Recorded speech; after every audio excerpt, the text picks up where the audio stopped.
If I wanted people to kill you, I would spread rumors related to their value systems about things you do that is the antithesis of what they believe in. Keep running it over and over again and tell horrible stories about it, even though there's no basis for it. And so if people go over and throw things at you and they destroy you, I've communicated my will, using old language, or my wishes, or induced behavior in other people that I had use for.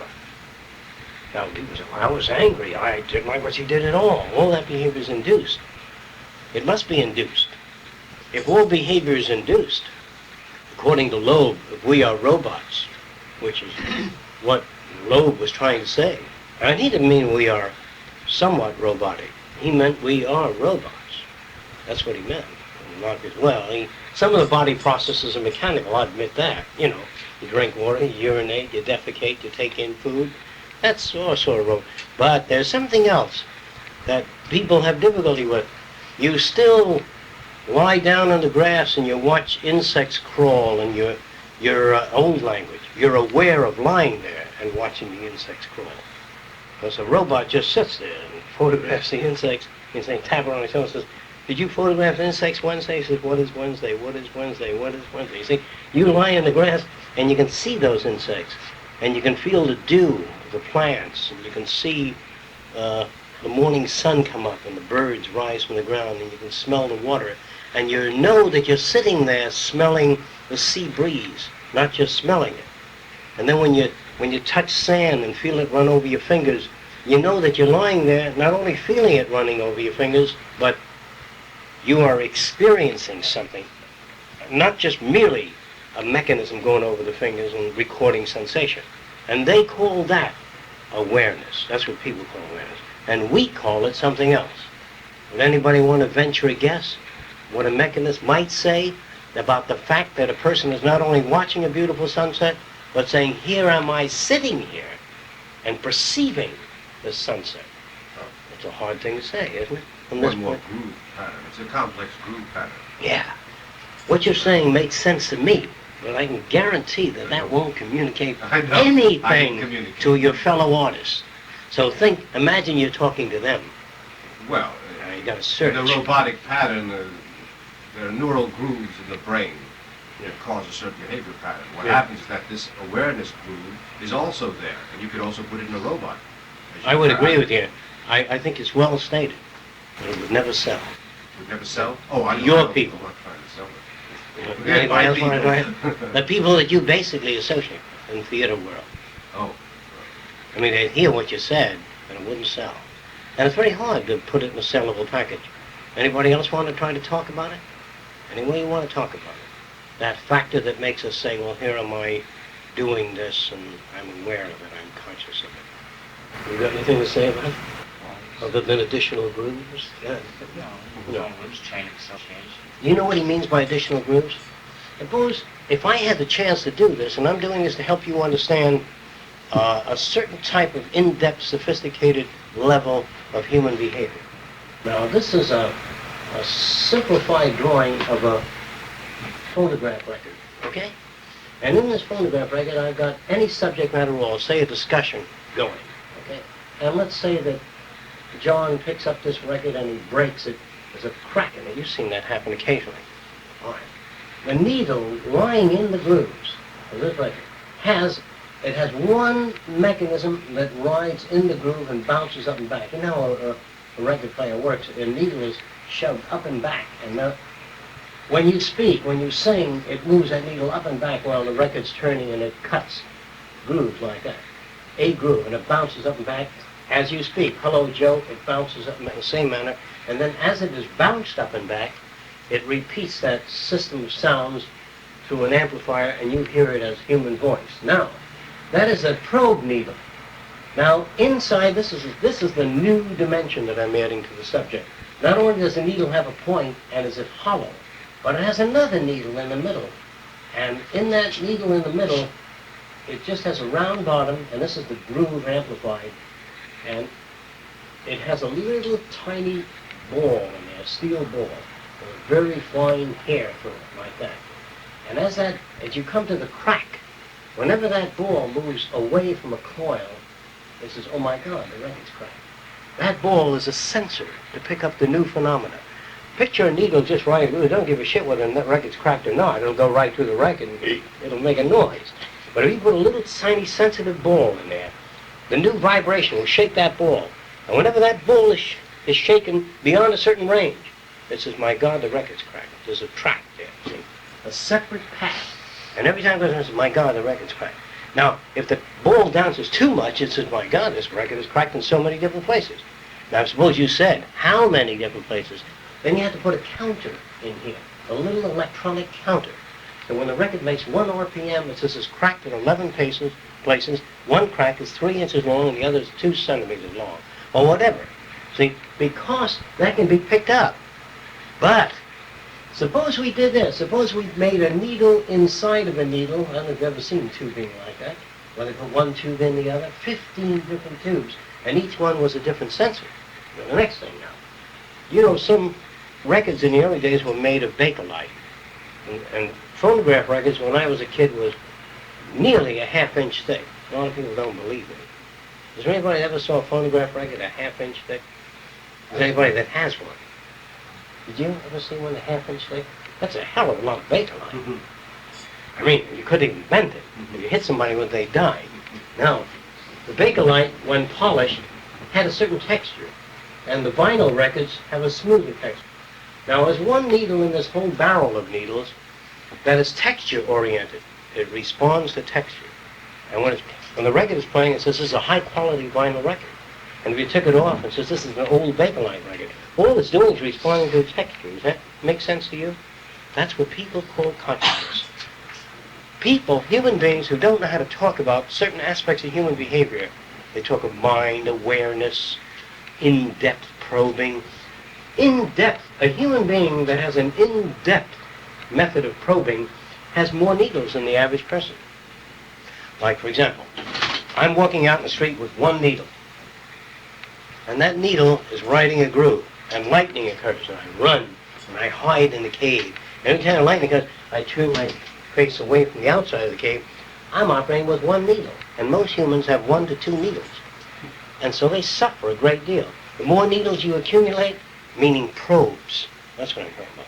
The more probes you accumulate, the more distant the relationship becomes between you and your former associates, because they always operate with 2 needles. Now, suppose, then, it was possible, say here we had 50 needles for probing just different aspects of the record. Does anybody know what a warp is in a record? When you twist the record, the needle goes up and down a lot. Well, I'm sure you can now understand that a record player can tell you that the record is warped. Now, what would you have to do to a record player to tell you that the speed is not right? In other words, you know, sometimes, you ever have a record player that's slowed down? Like that. Now, suppose you want to put a probe in that needle. What kind of a probe would it be that would tell you the record is slowing up? Roughly. It doesn't need to be exact. What type of mechanism? No, more mechanical. Something Or that electrical. registered the speed. Something to register the speed. You know how fast your car is going? In essence, there's a little, in the early days of a bike, there used to be a roller against the wheel. You ever see that little gadget that roll? It'll tell you how many miles you're covering, how many feet or yards or whatever you want. So they put a roller against the record or under the record, and if the roller is spinning at a given speed, these little flyweights or the little balls on a lever system spin out a certain distance. As the record slows up, they move in. And that could then produce a mechanism that would make the record spin faster, a self-correcting system. Now, suppose the person didn't crack the record. Suppose the person pulled on the record while it was, if you were able to do this, while it was spinning, pull on it. And you wanted the record to be aware of that. You'd have to put, there are things that they make today which you probably didn't know about. It looks like tape, masking tape, and they put that tape on an airplane wing. They just run a strip of tape there. And when it takes off and the tape is loose on the top wing, it's loose. On the bottom wing, it's under tension. You see why? Because the air lifting it pulls the wing up, and the tape indicates the air load. So you could make a record with conductive material through it. Whenever it's stretched, it's less a conductor, and whenever it's compressed, it's more of a conductor. Now, how much consciousness do you want a record to have? What you call consciousness. How much awareness do you want a human being to have? There are many human beings that tell me they're excessively sensitive people. They consider themselves so sensitive that Rolling Stones annoy them. I don't mean the music. Just Rolling Stones down the street annoy them, or anybody banging or emptying a garbage can knocks them over. And they tell me how sensitive and aware they are, though we always slip a half a buck under their foot, a big, fat half a buck, and tell me whether it's heads or tail with your lousy, universal, cosmic consciousness. Just tell me whether there's a head or tail on that half a buck. You know what I mean? And they don't even know whether they got their foot on a thorn bush or anything else. There's a hell of a lot of people that don't have these probes that they think they have. Because whenever a person gets up and announces how sensitive they are, you can imagine a sort of a hippo with a callous skin. I always think that way when a person gets up to tell me how sensitive they are. Because a sensitive person usually doesn't tell you how sensitive they are. They don't walk around saying, you know, I'm very sensitive. I'm in tune with infinite consciousness. See? Now what the hell are you telling that schmuck for? If I were in tune with infinite consciousness, I'm not about to walk over to anybody and say, by the way, did you know I was in tune? I feel confident that I was. All right. Or sick. Anyway, the whole idea, the whole way of trying to talk about this would have to do with the sensitivity of physical probes. That's what you're talking about. So, you know what they call, an old psychologist, Paul Brunton, wrote a book many years ago called In Quest of the Overself. It's a lousy book. If you're interested in a different idea, he believes that outside of a human being, there's a way of projecting yourself out there and watching yourself. Because people get up and they say, I performed in a play, and I knew I was performing in a play. I was not just performing like an actor, but I can see myself from the audience point of view going through the lines, you know, and then you say something, the audience laughs. And you knew that just before you said it, that they might laugh when you've got something on your hands that is difficult to deal with. Or they just tell him that his uncle was run over by a Mack truck and the audience takes out their handkerchiefs and weep. In other words, the actor, to a large extent, has 4 probes because he knows the story and he knows human reaction. I'm talking about a writer in some instances too. So when he writes and humans react that way, he feels comfortable. When he writes and they don't react that way, then he feels insecure, or she feels insecure. Do you see that? So whenever you write a funny play and you get up and everybody tells their jokes and nobody laughs, then you feel insecure because your probe has to be changed. You take the old middle one out and shove in another one. You hire Bob Hope, and then he tells several stories and people laugh. You got a new probe. But since society keeps changing, you can't tell the same joke all the time. Either you hire Bob Hope or somebody else, or you keep your fingers out on society and watch their sense of humor. There's a little article I saw recently of something about morticians. Maybe some of you read this. Go down to the morgue, county morgue, to try to claim bodies that they had. You see, when somebody's run over by a Mack truck and nobody claims a body within so many hours or dies in the street, then they usually bury it, or they send it to the hospitals so they can use it for student practice, you know, autopsies, physiology, anatomy. And what happens is that a lot of the counties in the United States anyway, lots of areas, there are organizations to save the bodies. And they put up money, yes. Because there's some poor bastard, like say my father was lost for 10 years. He got hit by a car in Milwaukee and he lost his mental equilibrium and he was put in a hospital for 2 years.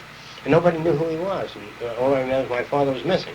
And one day he falls down the stairs, or he just collapses. They take him to the county morgue, and then they send him to medical school. Nobody claims a body after so many hours and cut him up. Now, we wouldn't want that happening to our loved ones, so there's a committee that was formed. Because you never know who it is that may drop dead or leave their identification home. And they said they were going to the airport and going to the Philippines, but on the way to the airport, they were hit by a Mack truck, and you think they're well under the way to the Philippines. You say, you think anything happened to your father? Oh, no, he's in the Philippines. So then they go right on to the autopsy room, you see? So this committee was formed to make sure that a lot of people that kicked the bucket didn't have that happen. So they would put up $500, $250 for burial of these poor bastards. Maybe $150 or $50 the cheapest burial you can get. And so this is what they do. The morticians go to the morgue and they claimed the bodies. They said, well, yes, we know this person, and his name is Sneed, since they don't know who he is anyway. So they take him out of there, and they get $500 from an agency to bury the body. You know, that's why these are people not interested. All over the country, this is done. No, that's an interesting thing. They've got their probes out into the values of society. As the values change, they've got to change their probes. That's why a guy that's been in prison for 400 years, when he comes out, he buys a suit with a hat like that. Because that was the hat before he first went to prison. That's his probe, that's his values, do you see? And you look at him and you laugh. Because your hats look like this now. They're derby hats, you see?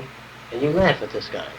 And 6 years later, when you come out of prison with your derby hat, somebody laughs at you. Because they don't wear hats, or whatever the hell it is. So here you're always talking about man and probes. You're talking about women and probes. But you're never talking about communication or consciousness or ideas.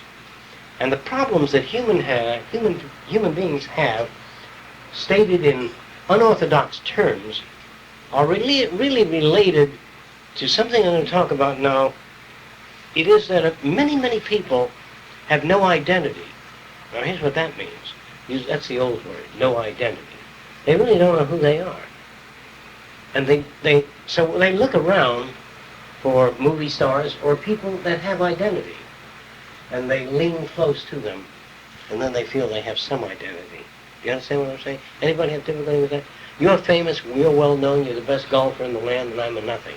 When I walk down that street, people come over and say, why, you know Ann. That's right. I like my cigar. I says, you even walked on the golf course with her. And she even gave you some of her golf clubs and asked you for your opinion of them. And that gives you identity. Not you, but the very fact that you're with somebody with it. There's a hell of a lot of people that have added up their levels of consciousness, I'm using old language, and found it to amount to zero. They work with a calculator and found that they have no existence at all. They walk down the street, nobody turns their head. Nobody. They do a backflip, and people go right on reading the newspapers. And there are a lot of people that get up and they recite, and they do wonderful things. They dance, and you want to be a plumber. And so, you have no identification. And there's a lot of people walking around, and if you ask them who they were, here's what they say. They say, I know Joe Fasulo. And that's the way they picked up. And then the guy says, did he move out of town? And you say, yes, he did. Then they drop you. Because you have no identification with them either. Because you don't mean anything to them. Oh, mother, there comes a typewriter sale. After you purchase a typewriter, and the guy is paid off, he has no existence. That's why I mentioned many times that a cab driver calls a human being a fare. Because that's what you are to him. You're a fare. You come in, well, after the fare's gone, you're gone. Of course, in a restaurant, if you're a waiter, there's a big tip coming in. But there's nothing else. Or there's some baggage I have to carry if you work in a hotel. And so this is the way you see people, and people without identity have a role that they've been given. The role is given you that you stand up every morning and play the violin outside of a certain window. And that's the role you play. And then those people come out of the window and they grin. And everybody says, will you play that again? And you play it again, and then they all grin. So you play the violin, people grin, they smile, they nod their head. And that's, you know that you please people, but you don't know who the hell you are. Now, if you get your pleasure in pleasing others, that's dangerous. If you're brought up to get your kicks pleasing other people, then everything you do calls for a smile and approval. And that is a dangerous state because it seems that there's very little that you do to find richness in your own existence. All your life, you become habituated to scoring with somebody, making the grade, winning approval. And that's no identity that I'm talking about. The real identity is when you do whatever you do, whether it's build your own roller skates or cartmobile or anything you do, and you feel that you are the vehicle that made that, and that you don't depend too much upon approval. And to get the real identity, there are a lot of people in this world today that do a lot of things that make a lot of people laugh, especially jokesters. And I'll use Bob Hope. If Bob Hope goes around making a lot of people laugh, he must have utter contempt for people because he has so much predictability about what they're going to laugh at. Bob Hope, I'm trying to say something in all this kind of conversation, Bob Hope would respect a person that didn't laugh at his jokes. Here's what I mean. Suppose a person says, well, I can tell you the origin of that technique that you use, which is based on the old man in the sea, whatever joke you told. And the guy proceeded to show the social structure of the joke. Bob Hope would say, well, I see you're some kind of analyst in terms of structure and humor and philosophy of humor, psychology of laughter. And Bob Hope would tell several other jokes, and the person sat down and proceeded to show the structure and the origin of that joke. What happens is Bob Hope feels uncomfortable with that person, respects that. Here's what respect means. That person has some kind of knowledge, superior knowledge, that I don't have, that I can't use. So Bob Hope must be a very insecure person, or any professional entertainer that depends on the public for approval. Now, a person doesn't have to be an entertainer. They can be what you call an individual out there in the world. Say, how do I do, boss? You're doing it right. There's hope and promise. Then you walk out feeling good because he said there's hope and promise. But he might later say, I'm very disappointed in you. I expected somewhat more. From a person of your intelligence, I did expect more. So you walk out with your head down. What I'm trying to tell you is, I'm trying to say there are other levels. I'm going to use old language. Other levels of awareness. And the maximum level of awareness to achieve is non-approval. Not for approval, but the sense of well-being you get sitting looking at the sea. The sense you get alone looking at that sea. But if I wish John were here to share it with me, then you run the risk of not having any identity until the other person looks at you and says, yes, it is beautiful. If you depend on that, you tend to remain a cerebral cripple. Now, let's not talk about whether it's human or not human. I'm just talking about certain laws governing behavior. Now, if you have difficulty or require elaboration on that, now's the time. Fire away. Go ahead. What would you like to say about it? No, you use old language. Could you clarify that? You keep saying old language. Oh, you're relatively new. That's new for me. Okay, old language Like is... old language. If I say Carl's a nice guy, that's old language. But if I say Carl reads the same kind of books and keeps up with the same kind of news that I'm interested in, I identify with him. But he couldn't be a nice guy, because to you, if he talked about the things he was interested in, he wouldn't be a nice guy. He'd just be somebody who talked about some subjects I don't know anything about. This isn't true, what I'm saying. Or I wouldn't be interested in it. So, old language, a person says, I'm in love. Now, the new language. I find it terribly lonely to spend time looking out the window, and I met another human that is as sick as I am and fills some of the needs. Now, if you went around saying that, versus my God, I thought you were in love. I am, he said. Because they don't know what love is.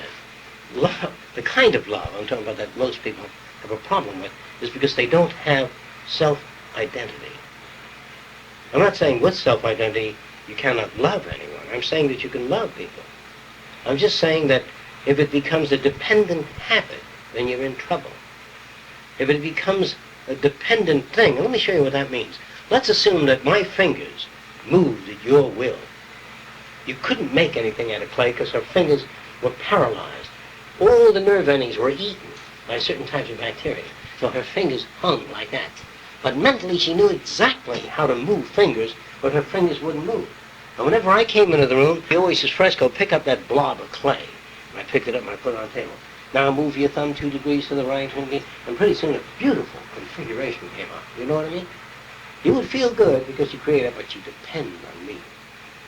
Now if a Mack truck goes over my fingers, you're in trouble. Mm-hmm. That's what love is. Love and what you would call depending on other people to override problems puts you at the mercy of this person's fingers.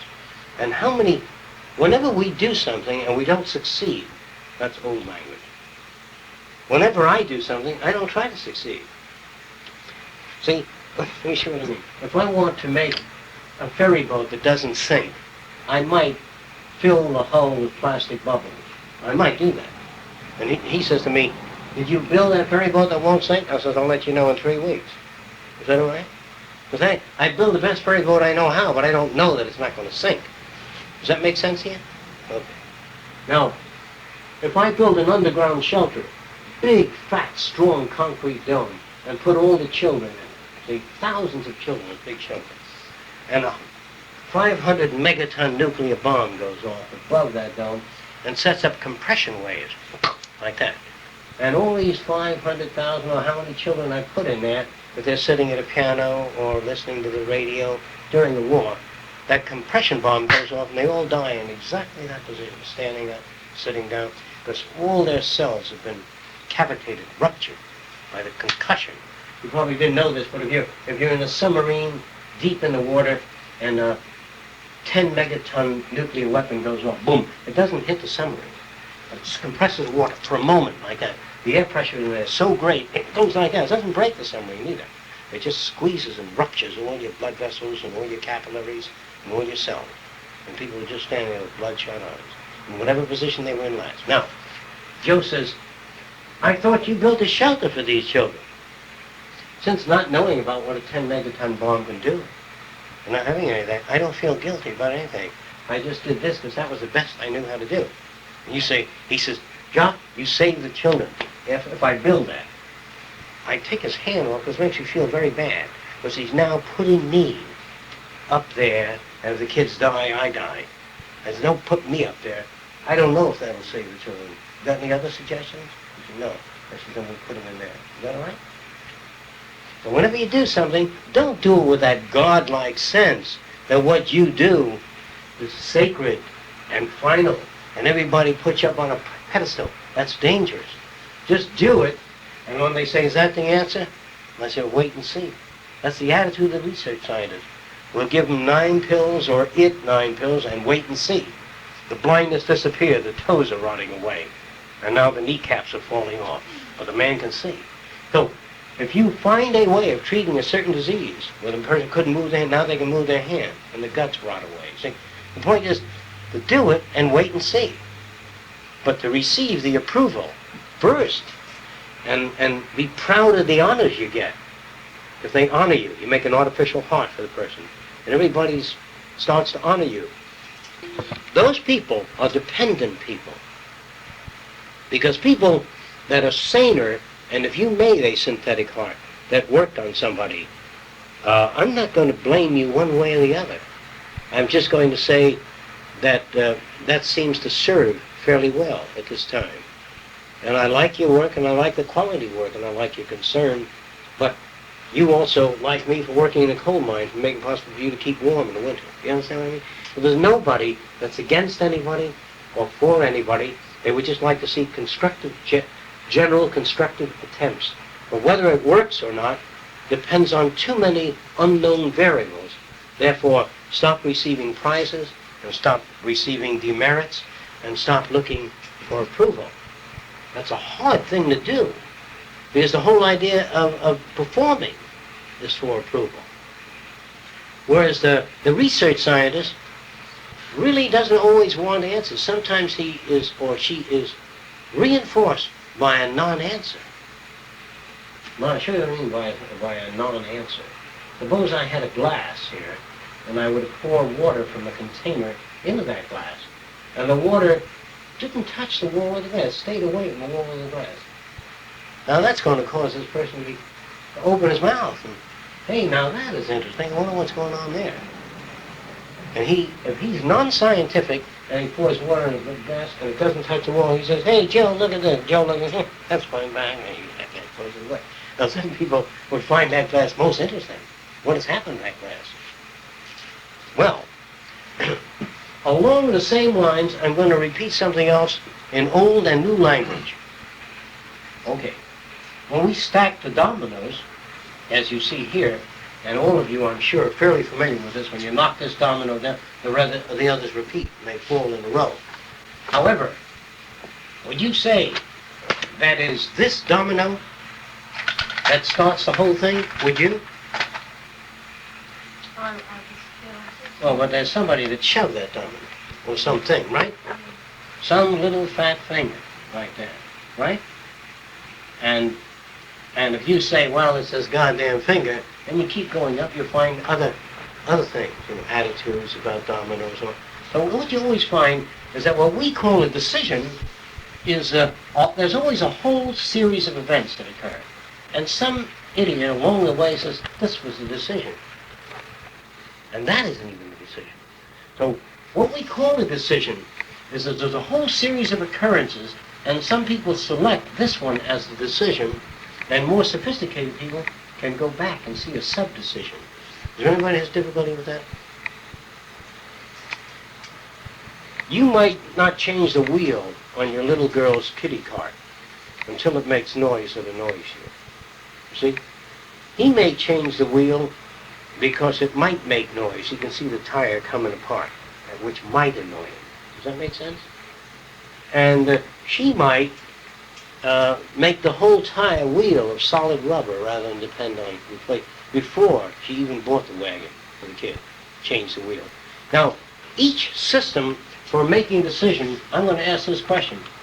You made the most appropriate decision. You saw the problem could occur, and so somewhere down the line you did this. And down the line somebody did that. Down the line somebody did that. At all these different points, what they call a decision was made. But what enabled you to make an earlier decision? Experience that they don't have, right? And they don't understand how you could have made a decision because they don't have the experience you have. I'm trying to say that there really are no decisions. There's a series of events. And John, in all this, says, hey, right here you made a decision. I said, no, John, I made a decision over here. He says, I don't get that at all. Because the tools that we use for making a decision is different. It's like, let's assume that you work with children who are very difficult, emotionally confused and psychologically mixed up. And yet, when you did studies of children, you found that children that murdered people, ruthless crimes, had patterns when they were very young. They did certain types of things. Not one, but many things. And you found correlation between certain kinds of behavior and a spec, a guy that stabbed the nurses, you see. Now, if you begin to see children in the early stage and you tell that mother that that child has to be helped because 10 years from now the child might be capable of doing this, they think you're psychic. But you don't have any psychic vision. You've read a handbook on disturbed personalities, and it says some of the early signs is they start arguing with the lamp when it doesn't go on, see? And they give you other things. They twist an object that somebody gave them when they don't like the person. They can't twist the person because they're emotional cowards, meaning they've been hit every time they pinch the arm of their little brother. Mother kicked the shit out, see? So he took an object of the little brother and he twisted it and bit it. If you catch children doing I'm exaggerating here, a lot of strange things like that, and finds that it correlates with the eventual behavior of certain kind, then you got the handbook of correlation. First you learn the ABCs, then you learn to spell, then you learn to read and write. You see, and it goes up. So does human behavior. There's no psychics. So, when you tell me, now you're the one that did the studies, see? You say, Fresco, you better put that little boy of yours in a mental institution. He needs help. And I go like that. I says, I don't see anything wrong with him, because I don't have the tools you have. And I says, you go to a mental institution. Now, the idea, a decision to send that person to a mental institution, it comes from a different system. Now, my boss, that has a better decision-making system than I have, says, why did you wait so long to make that decision? I said, well, I talked to the kid for 3 hours. He said, wasn't it obvious the first 10 minutes? I said, no. He's mentioning, I said, no, I didn't. And then, he was sitting on your chair. He was rocking it up and back and scratching the lever. I said, no. And kicking the metal ramp. I said, no. And chewing on your pencils. I said, no. All right, now, his boss said, well, when the kid came in, couldn't you see the hesitancy? And they didn't know whether they wanted to come in or out? I said, my boss says, no. So, we don't make decisions. We have moments when we react. When I say, she says, dirt, nothing happens. Then she says, Dada, nothing happens. Then she says, shit. And I get a little angry, then she says, fuck. And I said, leave this room. No, what forces a decision on my part would be my association with vulgarity, whatever it means to me, see? And so the triggers of what they call a decision And then there's a sub-decision, and some mechanisms that in turn later on will force you to make a decision, but you don't feel those things until they become gross enough for you to say, never use that kind of language in my home. But there are many people you can watch, some of you probably can do this, you can see a person moving toward a decision. Like if you went to the sweet old lady's rest home and you got up and told some pissy jokes, with pornography and stuff, you're bound to get a certain type of reaction. And so you would, in advance, know the type of reaction you're bound to get. And so what happens is, any decision-making system means that there seems to be some overt behavior at some point, which normal people call a decision. The behavior prior to that is really more interesting, because this is a sub-decisional behavior. And then before that, you have earlier signals. Are any of you able, or to some extent, to predict some kind of behavior on the part of other people prior to the decision? Are you able to see a decision being made by the general self-conversation people? And if I went there, this would happen, then I better go there. It'll be easier for me to go to George's place and pick up a cab there. You've seen people in the process of making a decision. And you almost know what you call decide upon, what we call the dominant point at which they react. I think that the dominant point is below the actual action pattern. Okay. There's another type of decision that people seem to make. And instead of making a direct decision, like a child says, Mother, I'm going to the beach today. And she says, why, it's raining out there, you damn fool. There's no sun out, the waves are up, there's a lot of mosquitoes, or whatever it is. And so the child says, learns how to speak this way later on and make a new decision overnight. He says, or she says, that I don't know why Bentley is thinking of going to the beach today, Mother. Because Mother says, because Bentley is a fool. It's going to rain, it's going to do this. And a human being learns how to ask a question of another person by using the man in the green hat. Somebody else, so you're not loaded. All right. Now suppose you stole something from a teacher. Suppose you stole a whole batch of stamps and some bottle of glue. And you felt terribly guilty about it. And you, due to your church training and habits, you wanted to meet the teacher after class and confess, to ease that conscience which they gave you in the first place. And so you wanted to ease that, so you waited for the teacher, and then you told her. And then she slapped your face and said, I thought highly of you. Now you're nothing more than a common criminal. And usually, if you don't go to pieces, the next time you do something like that, you walk over to the teacher and say, one of the students in the class removed something from your desk. I know who it is. I don't feel I want to tell about it. But I need your guidance in how to handle that type of, well, that student deserves it. And you say, well, I'll try to assist that student in a way, but I will not inform on my fellow students. But anyway, there are people that have learned how to act way up here, and it's a decision-making system, but you don't even know it, because they're talking about something else. Now, say I'm about to marry this girl, and I'm worried about certain things, so I say something like this. My brother's been a respectable man all his life, and his wife went to bed with somebody else. And this girl says, why, I'd cut her tits off and hang him up and set a flame underneath him, and that'd give you a rough idea of the values of that person, you see. Instead of waiting for an event to occur, you see, there are people that do this all the time. They don't wait to be crucified. The bottom fall. Most normal people wait till the bottom falls out. And they're falling down through space and say, why didn't you tell me you can buy a parachute? No, they are very elementary in their decision-making structure. Okay. If you know what I'm talking about now, then one of the basic mechanisms for suffering and emotional problems is to surrender yourself to an authority. When you walk over and say, gee, that person knows so much more than I do about so many things, I don't know nothing.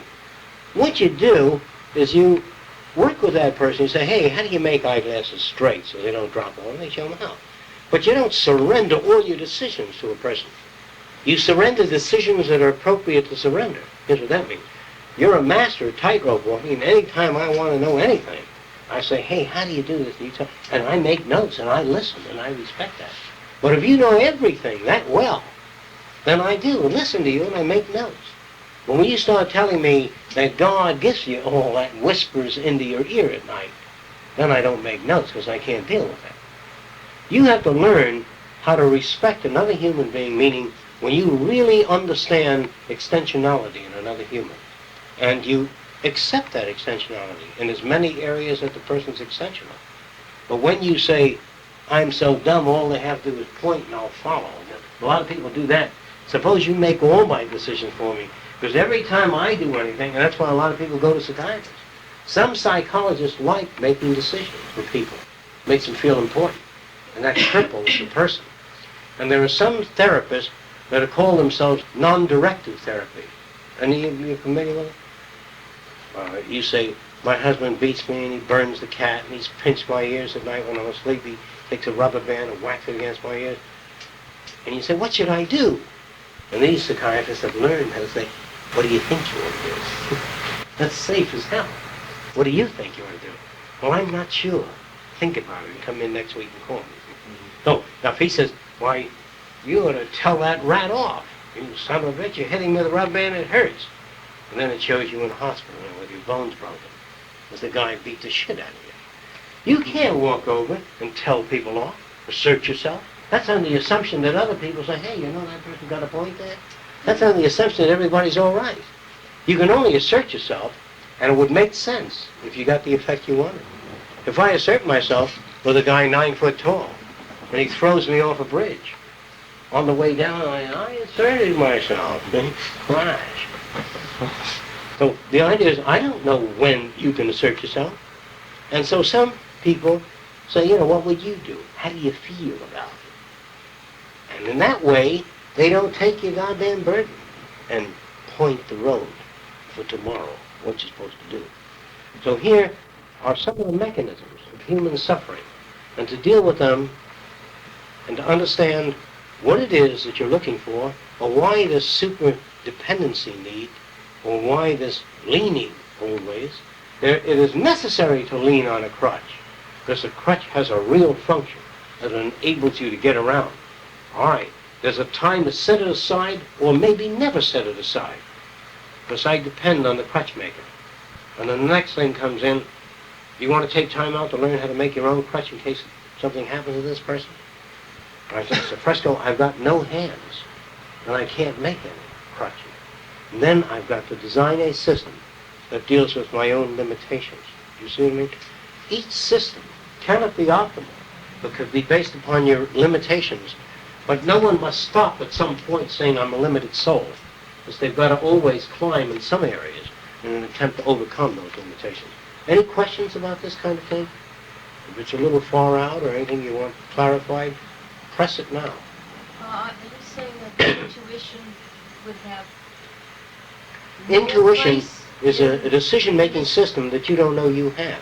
Oh, See, like if I knew that in a church, whenever they, or you know what an esoteric group is?